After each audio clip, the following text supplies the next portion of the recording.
Kasi yung kalsada dyan, pati drainage tinaas. Dapat hindi. Oo. Oo. Dapat maintain nila na mababa.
Taas agad ng tubig.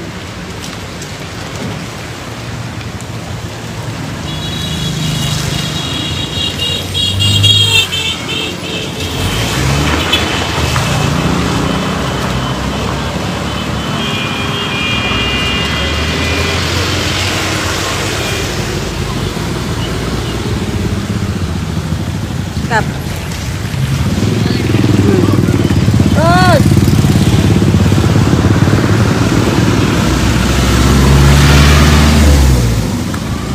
Magandang hapon po. 4:44 na pala. Ay, magandang hapon po, boss. Ay, medyo may tubig po sa Kabayanan na mataas yung level ng ating Maningning Creek. Kaya sabi ko, hindi umaagos. Saan kaya naiipit? Eh, nung umikot ako ng Lanete, wala ring kilos. Pero moving, kaya lang mabagal na mabagal. Yung pala, mataas ng tubig sa Taytay River. Mas mataas pa sa tubig natin sa Maningning. Kaya hindi nakakalabas o napapabilis yung daloy dahil nga mataas talaga tubig. Kanina isang malakas na bugso ng ulan, tapos dire-diretsong mga mahina, kaya medyo hirap po na padaluyan yung tubig. Pero kung makikita po natin dito sa Taytay River, malaking bagay yung nagagawa po na tuloy-tuloy na pagpapalalim. Tsaka yung pag-i-improve po ng mga slope protection, yung mga riprap. Kasi pagka ganito kalakas ang current ng tubig, nakakasira talaga ng yung mga lumang design, yung mga riprap. Ayan, tingnan po natin yan. Lakas ng tubig. At medyo mataas talaga yung yung level ng tubig. So maya-maya, bilang tayo ng mga ilang minuto, ilang oras, sana bumaba, dumaloy na sa Manggahan Floodway. Sinilip lang namin dito sa sa boundary ng San Juan tsaka sa Santa Ana kung ano yung status po ng mga ilog. Pero hopefully naman pala dire-diretso, hindi naman pala naiipon, kasi ang worry ko baka tigil po doon sa dulo. Ayan, sa mga naapektuhan po ngayon ng baha, mag-iingat po tayo, wag po munang lalabas, lalo na pagka may mga sugat. Alam ko, mga pauwi pa lang galing trabaho yung mga ama ng ating tahanan at mga nagtatrabaho po natin, mga mami, tsaka buti na lang walang pasok ang mga bata. Hello, Ate Maylin Naval, ingat din po kayo. Kuya Butch, Sansida, kamusta po kayo dyan sa Pag-asa? Iikot po kami naman sa barkadahan para tingnan yung level po ng ating tubig sa Manggahan Floodway. Si Ate Belinda Bonsa, sa Kalihon laging baha kahit po di po umuulan. Lalo na ngayon, itim ang tubig. Ibig sabihin, yung umaapaw po ninyo na creek, sumasampa po sa mga kalsada. Ate Marley Pangan, yan, umikot ako dyan sa may BA Cruz, kaya lang medyo mataas din ang tubig. Dito ko na dinukot sa Lanete at sa Maria Clara. Ate Dina Rose Escobido, nakauwi na ba kayo? Galing Tatala. Si Ate Josephine Calderon, yan, kanina pa po at kahapon, nagme-message din sa atin, doon naman sa Dupax 2. Ang Greenville po, laging baha. Kiel Cruz, Ramboa. Hopefully, yung ginagawa po natin na cross pipe dyan sa may Maningning Road, yung sa likod po ng Greenville at ng Cruz Compound, yung kanal sa pagitan nun, ay pinagtutulungan po namin ni XO Ed Mercado dahil mas mataas po yung outfall. Napag-alaman natin na mas mataas pa yung outfall pa Maningning Creek kesa dun sa level ng kanal dyan po sa Greenville. Ngayon, ibinaba na natin para kung ano man yung tubig po dun sa area, madedrain na maayos. Kaya lang, ang problema natin, kung mas mataas yung tubig ng Maningning Creek doon po sa kanal, talagang babalik po sa atin ang tubig. Pero hopefully, mga ilang minuto lang din to kasi nakikita ko naman yung marking ng tubig, bumababa na rin. Ayun. Kahit pa paano, mga 8 inches, bumaba na dun sa ilog. At sana magtuloy-tuloy na lumabas ng maayos sa Manggahan Floodway. Si Jocelyn Goson, kamusta kayo dyan sa Upper Libis, Maria Clara? Ate Josie Caldero, pumasok na sa loob ng bahay. Malalim sa BA Cruz. Isagani, walang tubig sa labas. Puro nasa gilid na mababa papuntang school. Sa likod ninyo, Ate Chin, mataas ba tubig? Si Pinsan Robert Santos, ayan, mag-iingat din po kayo dyan sa harapan ng barangay. Si Kuya Benedict, ayan, kayo rin po. Ito Arman. Ate Alice Raquel, kamusta po dyan sa Purok 7? May baha po ba?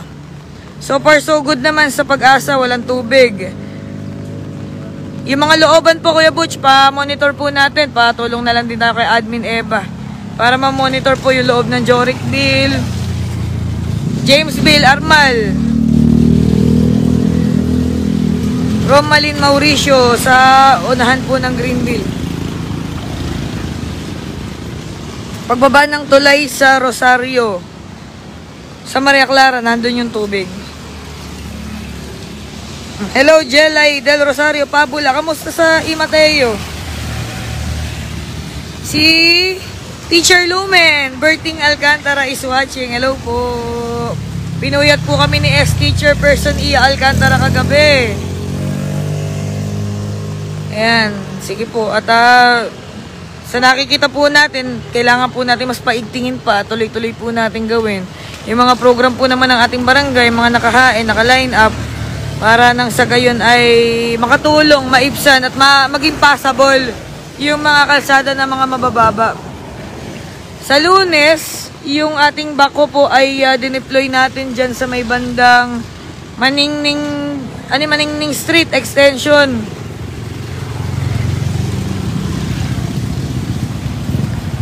Yung kabilang kalsada ng Benjamin Esguerra, yung sa dulo ng Cape Permina. Ayan. Dahil yung tubig nasa kalsada lang dahil wala nga proper na kanal. Bagamat wala pa rin naman talagang drainage. Pero siguro pangunahan na rin natin at pagtulong-tulungan. Kahit na wala pa man, hindi pa na ipapasok sa barangay, mai-push natin na malagyan na ng daanan ng tubig para hindi na sa kalsada. Makakadaan pa rin yung mga motor, tricycle, tsaka mga sasakyan. Teka, lipat lang kami sa mga kasama natin po ngayong hapon. Ayan, smile pa rin kahit medyo inaabot ng baha. May kasama kaming taga-bundok. Ano galing? Yes, si Kuya Ochi nakakuha rin. Kanina yan, kay ate,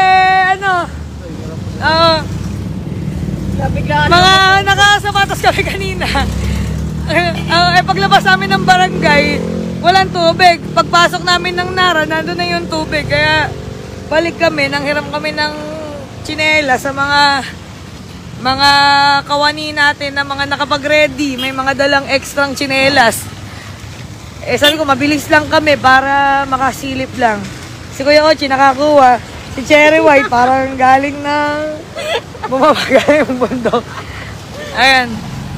Diretso lang po kami sa kabila. Sa dulo po nitong sa dulo nitong Taytay River, sa Block 1, sa Cesar Street at Moises Street ng Exodus at sa Magta.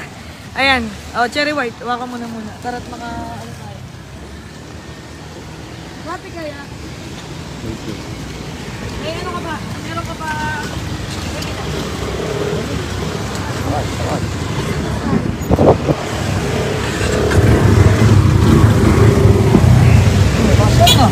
Nagsalita lang ako kumasya na yun.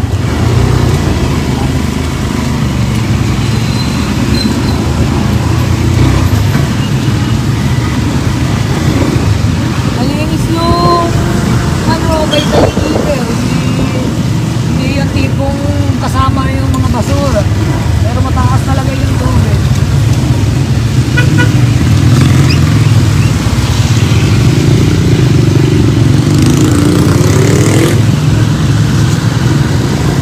Kasama ka bigyan.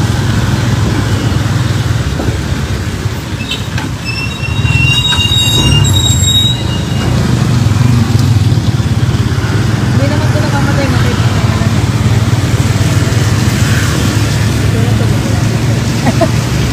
Naman. Hindi lang naman tricycle.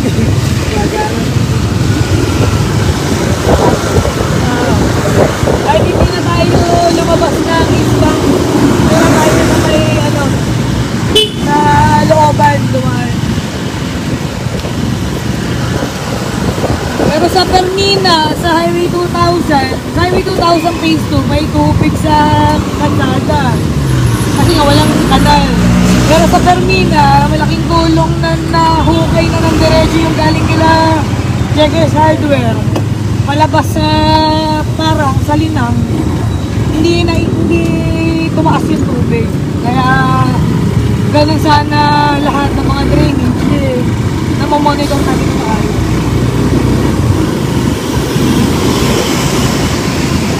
Nung isang beses, umulan ng malakas sa looban, walang tubig. Sa mga Clara, sa Lelete, wala. Pero dito sa Fermina, mataas ang tubig. Ibig sabihin, itong tubig na to, itong ulan, wala antipolo, may malakas ang ulan. Kasi yung galing ng antipolo, bababa ng Kainta, bababa ng Taytay. Kaya siguro talaga namumungalan yung volume ng capacity ng Taytay.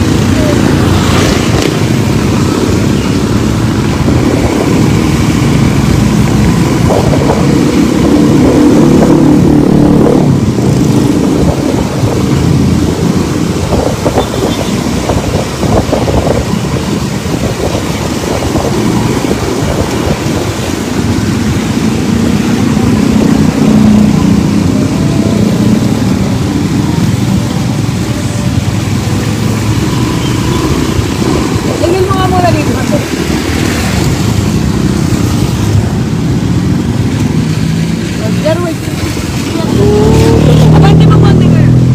Sige na tayo bababa. Yan yung isa sa mga dinadaluyan ng tubig galing Taytay River.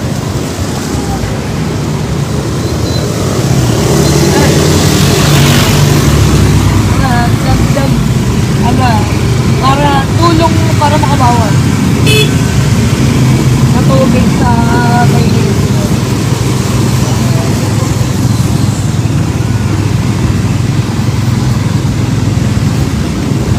Bakit? Maluwag naman. Sige na lang.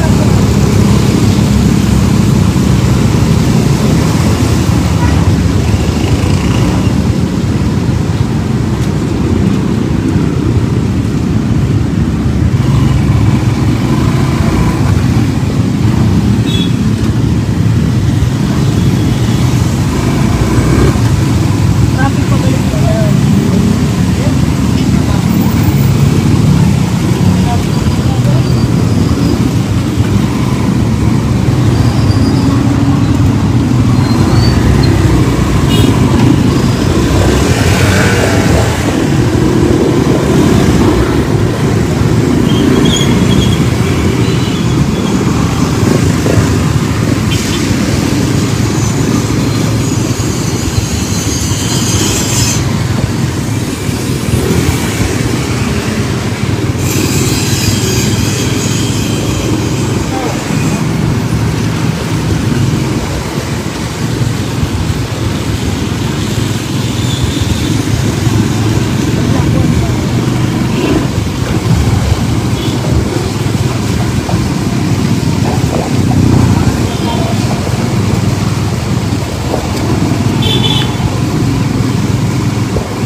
Nakachinelas lang po si Kap. Natanong, nakabota ka.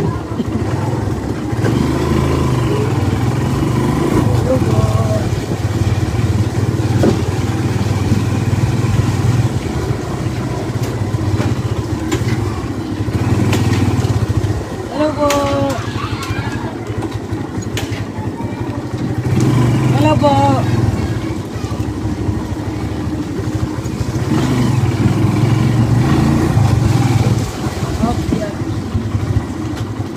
Go.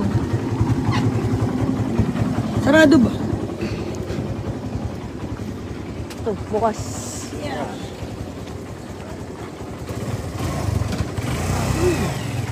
Hmm?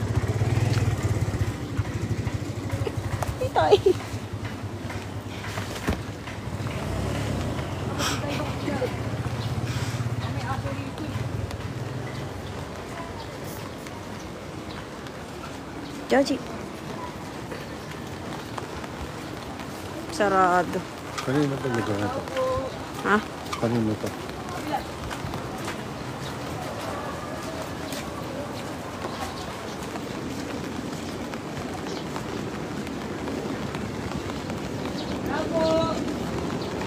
Maganda nga po. May daan ka sa riprap? Makikiraan na kayo lang.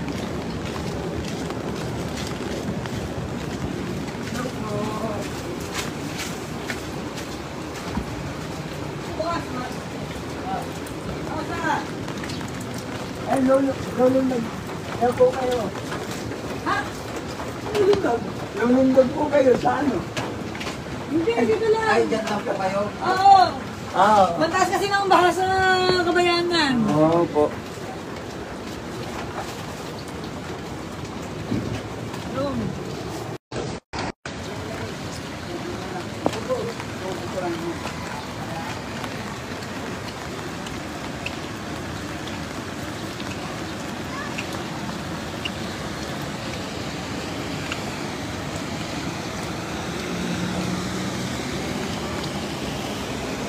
Hello po.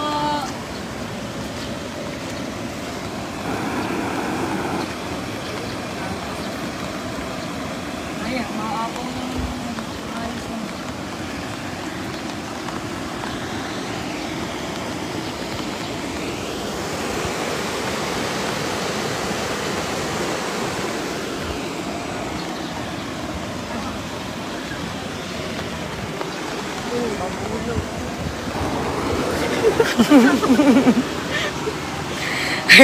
Andito na po kami sa Exodus.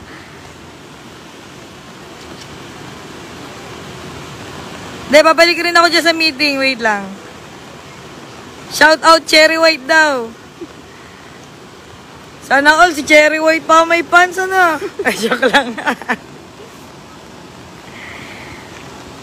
Ayan. So, mag-iingat din po kayo, no? Andito tayo sa Exodus at maganda naman yung ano ng triple box culvert. Ito po yung ano, yung tinatawag po nating triple box culvert at pinangangalagaan po ng ating Municipal Engineering Office. At priority rin po ni Mayor Alan na lagi itong malinis sa basura. Kasi katulad niya, nakikita ninyo, yung tubig dito, mataas. Doon sa Manggahan Floodway, mababa pa naman pala. So, dumadaloy lang palabas.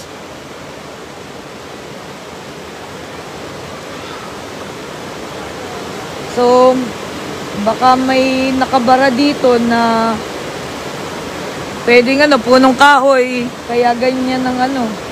Pero, nade-drain naman. So, maya-maya lang ng konti, wag lang magtuloy-tuloy nga yan. Tsaka, wag lang din umulan sa matataas na parte ng nakatabi natin, bababa rin naman yung tubig.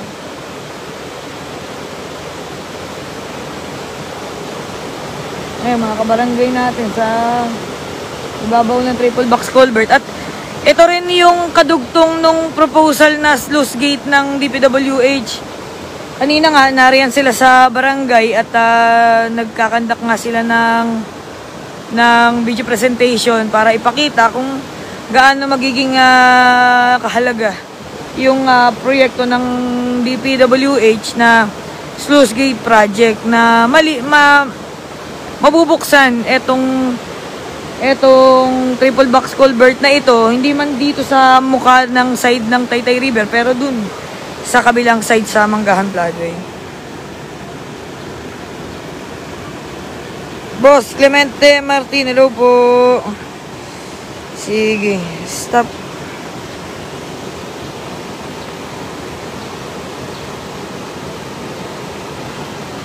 Baha na rin sa ilang-ilang dulo. Yung binuusan ba natin na ano dyan, Scarlet Plaza. Dyan sa ilang-ilang, yung patwalk, inabot na ba ng tubig? Bagay, mataas talaga yung tubig sa Maningning Creek natin. Ito nga yung dahilan, kaya nga hindi lumulusot. Dahil mataas yung tubig sa Taytay River. Dahil dito naman lahat umaagos yan Pagka bumaba ang Taytay River, yung Maningning natin, bababa rin yan. Ngayon, sana kung talagang maipupush through yung yung proposal ni Cap Joey before na comprehensive interceptor drainage plan, mapapabagal yung pagtaas ng tubig sa Taytay River. Kung magkakaroon man ng ganito kalakas ulit na ulan, siguro hindi agad tataas. Ma-maintain lang habang pinapabagal nga yung daloy ng tubig galing Antipolo. Kasi ito yung naranasan natin, tingin ko sabay-sabay yung volume talaga ng tubig sa atin, sa bayan natin, tsaka sa Antipolo. Ayan, so ayan, sa ating mga kasama, ayan, salamat po sa pagsama po ninyo. Abot na ng hagdan sa pinto ng bahay ninyo. Sa ilang-ilang, naku, mag-iingat po tayo Ate Ami Cruz, kapag umuulan lang naman yan, hehehe. Oo nga po Pero sana nga po dumating yung panahon na talagang hindi na tayo mangangamba na kapag malakas ang ulan, hindi po tayo maapektuhan. Lalo na hindi na masisira yung mga gamit natin sa bahay na sanhi po ng pagtaas ng tubig po. So, yun lamang po. Naku, di ko na kayo masyadong aabalahin at babalik na po ako ng barangay. Ito lang po isa sa mga reports na gagawin po natin kung sakaling magpapatawag ulit ng technical working group ng flood control and mitigation ng ating LGU dito sa atin sa Barangay Santa Ana ay talagang mostly affected po ng pagbaha dito sa ating bayan. So, dito sa Exodus, sa embankment, wala naman po masyado. Sa kabila, sa Pag-asa, wala rin naman po masyado. May mga ilan lang po na mga mabababa ang area. Pero doon po sa Kabayanan, talagang kailangan po talagang tulungan. At alam ko, sa Arenda, mataas din po sigurado ang tubig na yan. Magpapa-update na lang po tayo kay admin para po mapagtulong-tulungan natin. So, muli, maraming salamat po sa pagsama at mag-iingat po tayo sa pag-uwi sa ating tahanan. Ayan.